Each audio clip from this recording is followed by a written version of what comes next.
Genesis 7 was all chaos, right? Rain, water everywhere, and Noah's family cooped up in a giant floating zoo.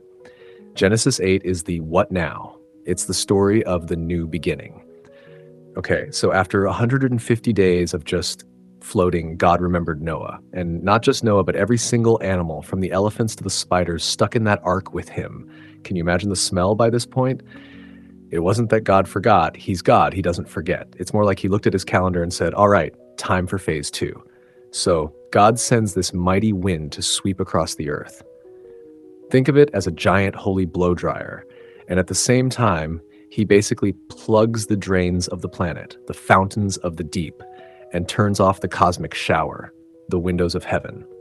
The rain stops. The water level finally starts to go down. After months of this, on the 17th day of the 7th month, they were definitely keeping a calendar, they feel a thud. The ark bumps and scrapes and then stops. It's grounded. They've landed, not on a dock, but on the side of the mountains of Ararat. Imagine the relief. They're not just floating aimlessly anymore, but they can't get out yet. It's like landing at the airport and being told you have to wait on the tarmac. For months, the water keeps draining away. And about 2.5 months later, they start seeing the tops of other mountains poking through the water. After seeing nothing but a gray, watery horizon for the better part of a year, seeing a rocky peak must have looked like the most beautiful thing in the world. Noah's getting antsy. It's been a long time.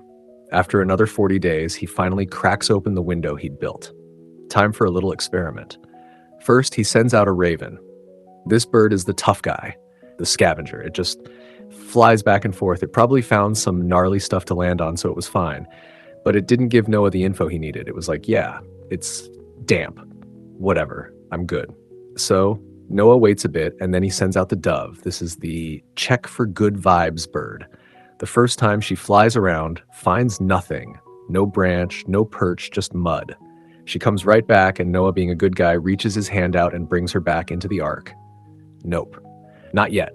He waits a whole nother week. This man's patience is just legendary. He sends the dove out again. This time she comes back in the evening, and get this, she has a freshly plucked olive leaf in her beak. This is it. This is the "We're alive" text message from planet Earth. There are trees. There's new life. It's the first real green sign of hope they've seen. Noah, still patient, waits another 7 days. He sends the dove out one last time, and she doesn't come back. Mic drop. She found a home. She found a place to build a nest. It's official. The world is livable again. By the time Noah's 601st birthday rolls around, talk about a memorable birthday, he finally pries the cover off the ark. He looks out and the ground is dry, but he still doesn't move. He's not stepping out into a mud pit or rushing God's timing. He waits almost 2 more months until the earth is completely dry. Move-in ready. And then God speaks. It's the first time God has spoken to him since get in the boat. Okay, Noah, time to get out. You, your wife, your sons, their wives, everybody out. Bring all the animals, go. Be fruitful, multiply, fill this place up again. So they do. Imagine that giant ramp coming down. Noah and his family walk out, breathing that fresh, clean, rain-washed air for the first time in over a year. Then come the animals. 2 by 2, 7 by 7. The biggest, weirdest, and probably smelliest parade in history. After being cooped up that long, I bet they were running out of there. Now, what's the very first thing Noah does? Does he build a house? Plant a garden? Take the world's longest nap? Nope. Before anything else, Noah built an altar to the Lord. He took some of those clean animals, the ones he'd brought 7 pairs of, smart planning God, and made a burnt offering. It was a massive, heartfelt act of worship. Before he rebuilt his own life, he stopped to say thank you, and God loved it. The Bible says he smelled the pleasing aroma. It wasn't about the barbecue smell, it was about the heart of gratitude from Noah.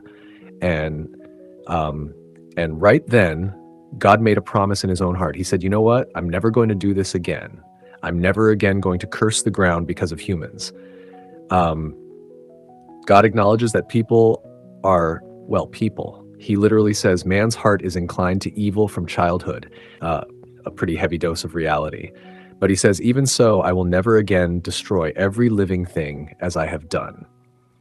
He ends with this beautiful rock-solid promise, the promise of normalcy. As long as the earth endures, seed time and harvest, cold and heat, summer and winter, and day and night will never cease. Basically, God hit the reset button on creation, and then he promised that the rhythms of life, the seasons, the planting, the daily sunrise, it's all back, and it's here to stay. What a way to step out into a brand new world.